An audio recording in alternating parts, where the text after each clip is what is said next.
പണ്ടൊക്കെ പെണ്ണ് കാണാൻ പോകുമ്പോൾ വീട്ടിലെ ഉമ്മാടെ സഹോദരനോ ആരെങ്കിലും വിളിച്ചോണ്ടോ, മാമാമാരോ, അങ്ങനെ കുടുംബത്തിൽ നിന്ന് ആരെങ്കിലും വിളിച്ചോണ്ടാ പണ്ടുള്ള ആൾക്കാരൊക്കെ പെണ്ണ് കാണാൻ പോയേ.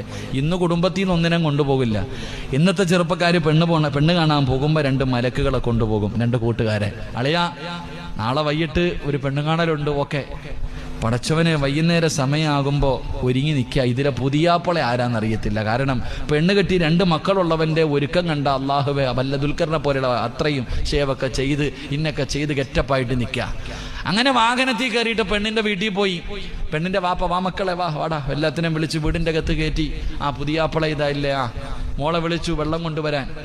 മോള് ചായ ആയിട്ട് ഇങ്ങനെ വരിക. കൊണ്ടുവന്ന് പുതിയാപ്പള്ളയുടെ മുന്നിൽ കൊണ്ടുവന്ന് കൊടുക്കുമ്പോൾ ഓൻ ഇങ്ങനെ ഒന്ന് നോക്കും, പെണ്ണ് കാണലുണ്ടല്ലോ. അപ്പോൾ ഓനിങ്ങനെ ഈ പെണ്ണിനെ നോക്കും. ഇങ്ങനെ നോക്കിയിട്ട് വലതു ഭാഗത്തേക്കും ഇടതു ഭാഗത്തേക്കും നോക്കുക. 2 മലക്കളുണ്ടല്ലോ. ഇവർ 2 പേരെ ഇങ്ങനെ നോക്കിയിട്ട് കണ്ണുകൊണ്ട് ചോദിക്കും,